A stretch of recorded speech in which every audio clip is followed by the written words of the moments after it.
ನಿನ್ನೆ ಹರಾರೆಯಲ್ಲಿ ನಡೆದ ಜಿಂಬಾಬ್ವೆ ವಿರುದ್ಧ ಮೊದಲ ಟ್ವೆಂಟಿ ಪಂದ್ಯದಲ್ಲಿ ಭಾರತದ ಯುವ ಪಡೆ 13 ರನ್ಗಳ ಹೀನಾಯ ಸೋಲನ್ನು ಅನುಭವಿಸಿದೆ.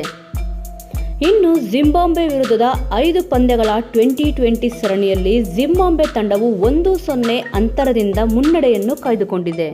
ಇನ್ನು ಟಾಸ್ ಗೆದ್ದ ಟೀಮ್ ಇಂಡಿಯಾದ ನಾಯಕ ಶುಭ್ಮನ್ ಗಿಲ್ ಮೊದಲು ಬೌಲಿಂಗ್ ಮಾಡಲು ನಿರ್ಧರಿಸಿದರು. ಬೌಲರ್ಗಳು ಕೂಡ ಉತ್ತಮ ಪ್ರದರ್ಶನ ನೀಡಿ ನಾಯಕನ ನಿರ್ಧಾರವನ್ನು ಸಮರ್ಥಿಸಿಕೊಂಡರು. ಹೀಗಾಗಿ ಮೊದಲು ಬ್ಯಾಟ್ ಮಾಡಿದ ಜಿಂಬಾಬ್ವೆ ತಂಡ ನಿಗದಿತ 20 ಓವರ್ಗಳಲ್ಲಿ 9 ವಿಕೆಟ್ ನಷ್ಟಕ್ಕೆ 115 ರನ್ ಕಲೆ ಹಾಕಿತು. ಜಿಂಬಾಬ್ವೆ ನೀಡಿದ ಈ ಟಾರ್ಗೆಟ್ ಅನ್ನು ಭಾರತ ತಂಡವು ಬೇಗನೆ ಗೆದ್ದು ಬೀಗುತ್ತದೆ ಅಂತ ಎಲ್ಲರೂ ಅಂದುಕೊಂಡಿದ್ದರು. ಈ ಗುರಿಯನ್ನು ಬೆನ್ನತ್ತಿದ ಟೀಮ್ ಇಂಡಿಯಾ ಬ್ಯಾಟಿಂಗ್ ಆರಂಭದಿಂದಲೇ ಕಳಪೆಯಾಗಿತ್ತು. ಪವರ್ ಪ್ಲೇನಲ್ಲಿಯೇ ಟೀಮ್ ಇಂಡಿಯಾ ಪ್ರಮುಖ 4 ವಿಕೆಟ್ಗಳನ್ನು ಕಳೆದುಕೊಂಡಿತು. ಹೀಗಾಗಿ ತಂಡದ ಈ ಆರಂಭಿಕ ಆಘಾತದಿಂದ ಯಾವುದೇ ಬ್ಯಾಟ್ಸ್ಮನ್ಗಳು ಕೂಡ ಚೇತರಿಸಿಕೊಳ್ಳಲಿಲ್ಲ. ಈ ಕಾರಣದಿಂದಾಗಿ 116 ರನ್ಗಳ ಗುರಿಯನ್ನು ಬೆನ್ನಟ್ಟಿದ ಭಾರತ ತಂಡ 102 ರನ್ಗಳಷ್ಟೇ ಗಳಿಸಲು ಶಕ್ತವಾಯಿತು. ಟೀಮ್ ಇಂಡಿಯಾ ಪರ ನಾಯಕ ಶುಭ್ಮನ್ ಗಿಲ್ ಗರಿಷ್ಠ ಸ್ಕೋರ್ 31 ರನ್ ಬಾರಿಸಿದರು.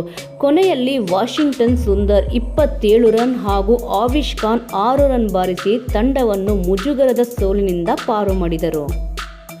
ಇನ್ನು ಮೊದಲ ಪಂದ್ಯದಲ್ಲೇ ಈ ರೀತಿ ಕಳಪೆ ಪ್ರದರ್ಶನದಿಂದಾಗಿ ಟೀಮ್ ಇಂಡಿಯಾ ಟ್ವೆಂಟಿ ಕ್ರಿಕೆಟ್ ಇತಿಹಾಸದಲ್ಲಿ ಜಿಂಬಾಬ್ವೆ ವಿರುದ್ಧ 3ನೇ ಸೋಲು ಅನುಭವಿಸುವಂತಾಯಿತು. ಇನ್ನು ಟ್ವೆಂಟಿ ಕ್ರಿಕೆಟ್ಗೆ ಟೀಮ್ ಇಂಡಿಯಾ ಪರ ಮೊದಲ ಬಾರಿಗೆ ಆಡಿದ ಅಭಿಷೇಕ್ ಶರ್ಮಾ, ಧ್ರುವ ಜುರೇಲ್ ಮತ್ತು ರಿಯಾನ್ ಪರಾಗ್ ಅಷ್ಟು ಅದ್ಭುತವಾದ ಬ್ಯಾಟಿಂಗನ್ನು ಇಲ್ಲಿ ಪ್ರದರ್ಶಿಸಲಿಲ್ಲ.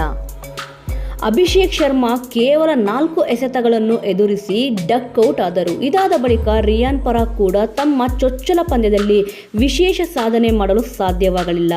ಈ ಪಂದ್ಯದಲ್ಲಿ ರಿಯಾನ್ ಪರಾಗ್ 3 ಎಸೆತಗಳಲ್ಲಿ ಕೇವಲ 2 ರನ್ ಗಳಿಸಿ ಔಟ್ ಆದರು. ಇನ್ನು ಧ್ರುವ ಜುರೇಲ್ ಕೂಡ 14 ಎಸೆತಗಳನ್ನು ಎದುರಿಸಿ 1 ಬೌಂಡರಿ ಸಹಾಯದಿಂದ ಕೇವಲ 6 ರನ್ ಗಳಿಸಿ ವಿಕೆಟ್ ಒಪ್ಪಿಸಿದರು. ಇದರಿಂದಾಗಿ ಜಿಂಬಾಬ್ವೆ ನೀಡಿದ 116 ರನ್ಗಳ ಗುರಿ ಬೆನ್ನಟ್ಟಿದ ಟೀಮ್ ಇಂಡಿಯಾ 19.5 ಓವರ್ಗಳಲ್ಲಿ ತನ್ನೆಲ್ಲ ವಿಕೆಟ್ ಕಳೆದುಕೊಂಡು 102 ರನ್ ಗಳಿಸಿ 13 ರನ್ಗಳಿಂದ ಸೋಲನ್ನು ಒಪ್ಪಿಕೊಂಡಿತು. ಸ್ನೇಹಿತರೆ, ನೀವೇನಾದರೂ ಪಂದ್ಯವನ್ನು ವೀಕ್ಷಿಸಿದ್ದರೆ ಪಂದ್ಯ ಹೇಗಿತ್ತು ಎಂಬುದು ತಪ್ಪದೆ ಕಮೆಂಟ್ ಮೂಲಕ ತಿಳಿಸಿ.